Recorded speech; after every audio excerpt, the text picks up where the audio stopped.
Selamat pagi, saya Theobaldus Boysara, NPM 19007.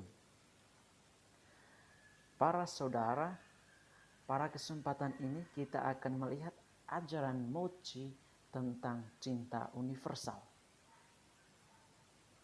Pada bagian pertama, kita akan melihat siapa itu Mochi.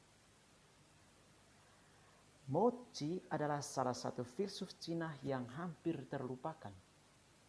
Padahal kalau kita tahu beliau bersama para pengikutnya adalah yang pertama kali membuat suatu argumen dan perdebatan filosofis di Cina. Mochi seperti Socrates, ia melakukan suatu penelaahan filosofis objektif tentang standar objektivitas moral. Mochi lahir sekitar abad 5 sampai 4 sebelum Masehi.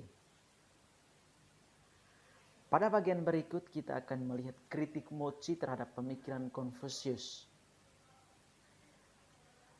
Mochi lahir dan hidup dalam situasi negara yang penuh dengan kekacauan, penuh dengan porak-poranda. Ada berbagai peperangan yang menghancurkan kehidupan manusia. Bahkan karya-karya yang pernah ditulisnya pun dibakar. Selain itu, Mochi adalah murid dari Konfusius. Ia dididik oleh Konfusius pada tahun-tahun awalnya, namun ia kemudian meninggalkan Konfusius. Bahkan ia mengkritiknya bahwa ia terlalu fatalistik dan terlalu menekankan perayaan dan pemakaman yang rumit. Para saudara, pemahaman tentang fatalistik dan pemakaman ini akan kita pelajari pada kesempatan lain secara khusus dalam 10 tesis mohisme. Nah, hal itu menurutnya merusak pendapatan dan produktivitas orang-orang yang hidup sederhana. Kritik ini kemudian berlanjut pada sikap tidak setuju pada pemikiran Konfusius tentang cinta. Menurutnya, cinta yang digagas oleh Konfusius menimbulkan suatu keterikatan yang berlebih yang hanya berkutat pada keluarga dan klan tertentu. Nah, dengan kritik terhadap pemikiran Konfusius ini dan berhadapan dengan situasi hidup inilah ia kemudian memberikan suatu gagasan baru, yakni cinta universal. Ia menyatakan bahwa pembagian kelompok dalam masyarakat yang dilakukan oleh Konfusius menimbulkan suatu masyarakat yang kacau. Individu tertentu mengorbankan orang lain demi dirinya sendiri. Rasa cinta yang diberikan kepada orang lain pun akan bergantung pada kelompok di mana individu itu berada. Disinilah bencana kemanusiaan muncul dan kerap kali menjadi batu sandungan bagi kehidupan manusia.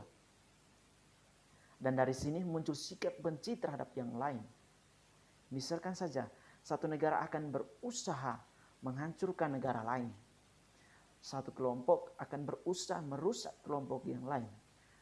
Dan satu agama akan berusaha mendiskriminasi agama yang lain.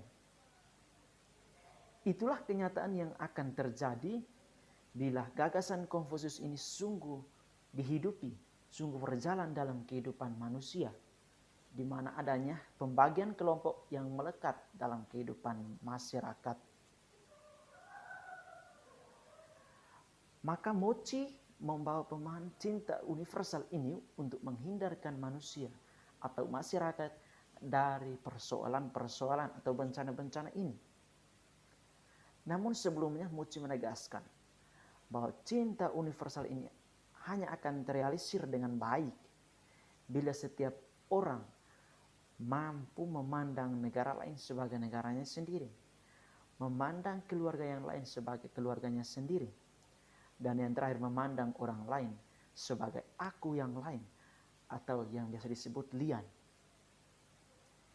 Dengan demikian, peperangan akan hilang dengan sendirinya. Tiadanya kebencian, tiadanya sikap diskriminatif terhadap agama yang lain atau orang lain.